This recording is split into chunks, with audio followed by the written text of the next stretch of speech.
Hello and welcome to Cheshire Audio. Now today I'm going to do something a bit different, and I know that seems like it's becoming a bit of a catchphrase, but I am actually going to do something a bit different today. I'm not actually doing any headphones. So what I've got is, this is a Stax 3100 system, and I'll explain why it's a system in a minute. Yeah, these are an electrostatic headphone. And they've been called the best in the world, and I know that will create chaos in the comments because I'm sure people have got XYZ headphones that they think are better, but that's always the way. That's sort of the way with hi-fi. Really, basically you can't deny these are astonishing headphones. I mean, they've always been out there on their own, really. I mean, there have been electrostatics before. Audio-Technica did something really good, and they weren't expensive, the Audio-Technicas. Which sadly finished. There was a company called Jacqueline who did some really strange looking headphones and an electrostatic version of them, which were fantastic. I have a feeling Sony might even have done some at one point, but it might be, if you know more about that, put a comment below, because I can't remember. I have a feeling Sony might have done electrostatic at one point. It's a very different principle. They don't use standard drivers, and I'm going to try and create a sort of a little sort of not demonstration, but I'm just going to try and show what the differences are really. The main thing you find you'll have with electrostatic is they do need an energizer unit. And there's various of these. You know, the better the energizer, the better the result. It's a bit like anything in hi-fi really. I mean, the 3100 system consists of an L300 headphone and a 252, or SRM 252 energizer. There's about 7 models, I think now. 5,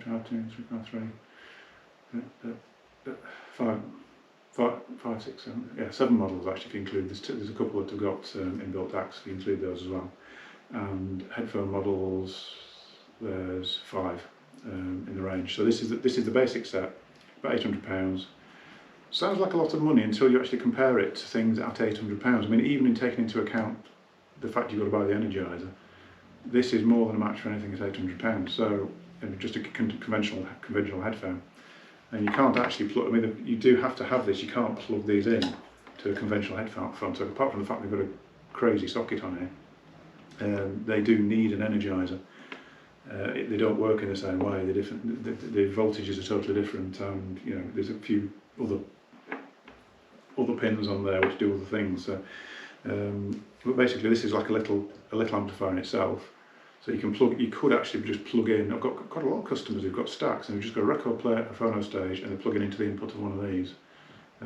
So that's it. There's no main amplifier, no pair of speakers, just headphones and energizer and a source, CD player, streamer, whatever you want to plug into it. Or you can, if you've got a conventional system and speakers, you can plug in this into, like you would with a headphone amp. You would plug it into your full range output on the back of what would have been the old tape out. So that's a full level output, and then you attenuate the volume on the front of there. And they're all the same. So some of the higher models of these do have more inputs, so you can actually. This is just a single input model. Some of them got 2 or 3 other inputs, so you could actually have a little system with an energizer, so a CD player, streamer, record player, if you had 3, all going into an energizer, which then drives the headphones. The main thing with electrostatic is they're so much faster than standard coax, and I'll try and show why in a minute. Very, very, very, very realistic sound. Quite a huge soundstage. They make ordinary headphones sound closed in and blurred and slow. I've heard them criticised for not having altered bass, but I don't think that's. I think that's a bit of a sort of people are sort of relating them to electrostatic speakers, and I think things like big quad electrostatic speakers, which are always about, all of them are sort of this sort of range. There's been various versions of them. Electrostatic speakers need to be, because they fire both ways. I mean, the drivers on these fire inwards and outwards. Full-size electrostatic speakers are the same, so you have to have them either halfway down a room or at about a third of the way down the room is about as close as you can push them in, otherwise they don't really work very well, because you get this sort of bipole effect. Again, electrostatic speakers, very fast, very open, very natural. But there's this tendency for the bass to sound quite sort of overly... Phone's ringing. What a surprise. What a surprise. Oh, just answer this. I'll come back to you. Rochester Rodeo. Hello, John. Yeah, fine, I'm just doing a video and I'll just switch off on a sec. Right, we're back. That was a good customer of mine, John, who was being very ecstatic about his exposure phono stage that he's just bought, which was lovely. Oh, it's wonderful. So yeah, I like that. I like it when people ring up and get enthused. Yeah, so pleased with it. It's really good. I've completely lost my track now. We were talking about full-size electrostatic speakers and the drawbacks, and they are quite difficult to accommodate. Obviously with headphones, it's because you're working on smaller sizes, there's not the compromises you have to make, obviously. But there is this issue that people talk about not having a lot of bass, and I think most of it is the fact that there is no distortion, no bloom, there's no resonances or anything like that, and you're just hearing the pure signal. And it takes a bit of getting used to, actually. You don't really have that so much because you working in smaller scale. Electrostatic headphones don't suffer in the same way, I don't think. I mean, I've heard people say the same with Stax, but I think that's, like I say, I think that's because electrostatics generally have this, there's this sort of feeling that they don't produce bass very well. Certainly not with Stax headphones. And I think when you're working on a smaller size like that, you don't. It's a bit like little, imagine things like little earbuds. The drivers in the actual coaxial type drivers in those must be absolutely minute, but they produce tremendous bass, extension out of a tiny driver. If you put those into standard speakers, you just wouldn't do it, because it's only having to produce very low sound levels. So this is why when you scale it all down, it becomes so much easier. What I should do is just show how they work, sort of fitting wise. I find these really comfortable. I'm not really a headphone person, but I've had quite a few Stax sets over the years and really like them. I find most headphones can get a little bit sort of uncomfortable, really, but generally these, and I actually got quite a big head. Shouldn't really say that, but yeah, I've got quite a big head, so a lot of things don't really fit me very well, so I have to generally sort of push the headband down, and I think I find they cover quite well. Well, yeah, they enclose your ear, but sit quite lightly on the side of your head, so they are quite comfortable. And even the bigger sets, I think probably when you get, I think the 007, which is the Amiga system one, which used to be their top range, I used to find those got a bit heavy, but only like a lot of other high-end headphones. 009s, which is the new top one, I don't find so bad because they're actually a lighter headphone. All the lambda types, which are the square type, I mean, they've been making lambda models for a long time. I'm not even going to guess how long. I mean, Stax themselves have just had an 80th anniversary, so they've been doing this a long time. I would say the lambdas must be going back 30 years. It might be more, really, because there's been various versions of this new version, this new series that were all prefixed with an L. So L300, L500, L700, that are all way better than previous models. I'd say it goes as far as to say the 300, this one is better than some of the old signature versions that they used to make. The only thing I've heard as a criticism of these is that occasionally, because these have the thinner pads, I've heard people say that occasionally your ears will actually touch the inner part of the, and some people don't like that. I must have very big head but petite ears, I think, because I don't really have any problem with that at all. I'm not really trying to think whether, I don't think I've had any customers say that in the shop or people who've owned them, but I have read it, like you always do. I've read it online, that people have had issues with this, but you can upgrade these to the 500 ear pad, which is fairly easy to do. They're just a stick-on pad, which is a fuller pad, slightly more shaped. These are just a flat cushion on these, whereas the 500 is a bit more of a shaped pad, like the 700 is. But yeah, generally not an issue particularly. So that's the 300, and the 252, just a basic little energizer. If you go to the 353 is a much bigger box than this. It's probably double the length, much higher, much more drive. I mean, those you could go to a 353 with these, and it will improve them. And then as you go up the range, then you go into the valve versions, and then at the top end, there's two new models. The 006, 007 that used to make has just been replaced by a 500, and I can't remember if it's 600 or 700. I think it might be 700. Energizer. They are very new. I've not actually. I've sold a couple, but not actually had one for demonstration yet. And then the big Energizer is the T8000, which is a phenomenal thing. That's £4,500 on its own, and matched to the big 009S headphones, they're top ones, which is nearly 4,000 as well.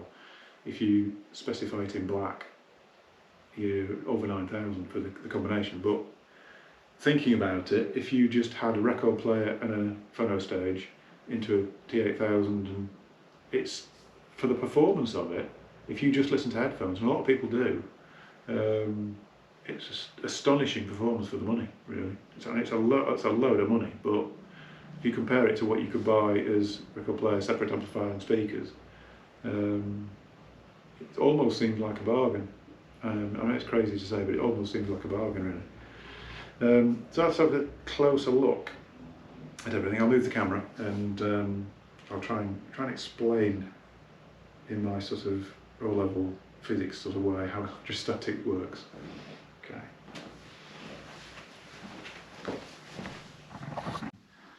Right, so electrostatic headphones, which you probably can't easily see on here, but if I reverse that driver around, there's no obvious driver in there. There's just what seems to be a bit of a grill in there, and what they have is this sort of two metal grill cum plate type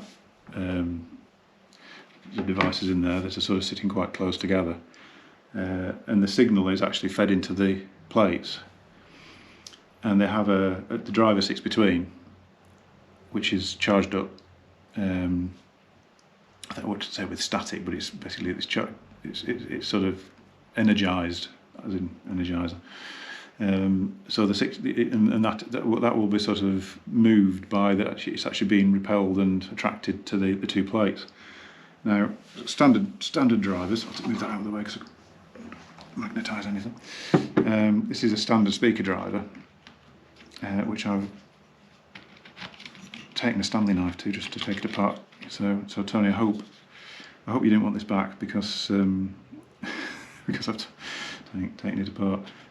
Prizes for well, no prizes, points for recognising what this is out of.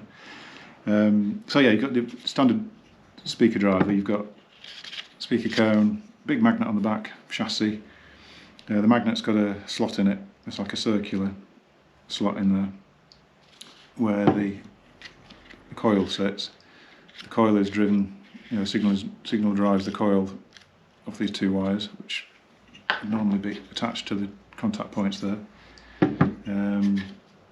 And there's your driver cone, so that would sit in there. The coil's within the magnet, so as this is sort of driven by the signal, it'll actually act like a solenoid would, or vaguely like a motor does, really. Sort of, they're sort of moving within the coil. Drawbacks with these, I mean, I suppose the benefit of this sort of thing is that these have been made for probably over 100 years. I don't like to say how long. And the actual technology is very, very well understood now. And people, I think we just sort of put up with the drawbacks, because basically this cone, the weight of this is crucial. It's what you really want is something as close to zero mass as possible, that's as rigid as possible. Now this, obviously the coil is driving the central part of this, so it's pushing on the driver from the centre. So you're going to get sort of ripple effect. Only very subtly, but there's sort of, if you see these things slowed down with the music signal going through, you can actually see the sort of rippling effect within the driver, and that creates distortion. the fact that it's got any sort of mass at all means that the signal itself is pushing against, there's a certain amount of inertia that it has to get over. So the actual speed of the signal, the actual speed of reaction is affected, and that's affected at different frequencies in a different way. So this is when they talk about timing of, you know, music timing and this sort of thing. Every link in the chain seems to affect things. So that's that's your standard driver. Obviously shrunk right down into a headphone, but you know, this is one out of a conventional speaker. Like I say, Tony, if you wanted that back, it's too late. I've broken it. Yeah, and the driver in the electrostatic, there you go. Or at least this is the closest equivalent I could find in my kitchen this morning. I've been kind of fighting with this, trying to get to lay flat. But yeah, the driver, the actual driver itself, this is the equivalent of a comb in a standard sort of moving coil speaker. And we're talking about the, you know, standard speakers, how you're fighting against mass all the time. There you go. I mean, this is actually thicker than the material they use in the actual headphones. Apparently, it's lighter than air. It's you know, probably substantially thinner than this actually. But how this is driven, it will be attached around the edges, so it'll have a frame around it just to hold it in place. He's fighting me. He's fighting me. It'll have a frame around it to hold it in place. But the two metal plates that actually do drive it don't touch. It's purely by sort of static attraction between the materials. So the actual driver itself is charged with a static charge, and the two plates are actually driven by the signal. So this will actually be repelled and attracted by the two plates. There's no actual physical attachment at all between the three things. So there's no single push point like you would get with your standard cone drivers. The plates have the signal evenly spread across them, and will drive, and that's the front door. I'll just go to answer the door. Right, I'm back again. There's the perils of working on your own. So yeah, that's where were we? Yes, two metal plates, and the signal is evenly spread across the surface of both, so therefore it drives this evenly across its surface. Ultralight material, so there's no perceivable mass really, when there is mass, but it's compared to a standard driver, it's barely there at all. So you get a fantastic speed of reaction, very linear response, everything you could ever want really. I suppose the drawback is always price with electrostatic, and it is because it is a niche product. It's not like standard drivers, because standard drivers are in everything and have been, I think I've probably already said this, probably repeating myself, but have been produced for easily over 100 years. So the actual technology is very well understood, very easy to reproduce, and I think generally in the wider market, the sort of simple solution will always be the one that's chosen. When you get into the sort of more specialist world, then electrostatic, the actual benefits of electrostatic are more more appreciated. So, but it does mean it does stay as a sort of niche product really. Yeah, which is it's a shame, but I think, like I say, I think it is one of those things you have to sort of be very dedicated to the art really to sort of put up with the sort of foibles of it, of having the separate energizer and the sort of slightly more unwieldy looking headphone possibly. It's a personal taste. I think they are great, these, but some people are a bit put off by the look of them, I suppose. So yeah, that's the Stax headphones. Incidentally, backup from Stax is fantastic. I mean, there's a really good UK distributor, and they have a really good UK service guy as well, who I tend to put people direct onto him. If you ever need parts, you can buy the headbands, these bits, you can buy the pads, these little hangers you can buy, all very available. Mark at and I can never remember the name of the company, I'll put it in, I'll put a note underneath. Fantastic for parts, fantastic for any help if you have any issues with older pairs or anything like that. So yeah, I'll leave it there. Hope you enjoyed this one. I'll just pick the camera up. Hope you enjoyed this one. Sorry about my slightly, like I say, schoolboy physics, trying to explain it. It's kind of from an article I read probably about 10 years ago, and I'm just trying to recall it all. But just interesting, the difference between the drivers, and it sort of shows why the electrostatic has a benefit, and why they are actually so good, and also why there are such a few sort of drawbacks because of the paraphernalia involved, I suppose. But yeah, if you enjoy watching watching me being interrupted by phone calls and coughing and the door going, then don't forget to subscribe, and I'll see you in a future video. Thank you very much.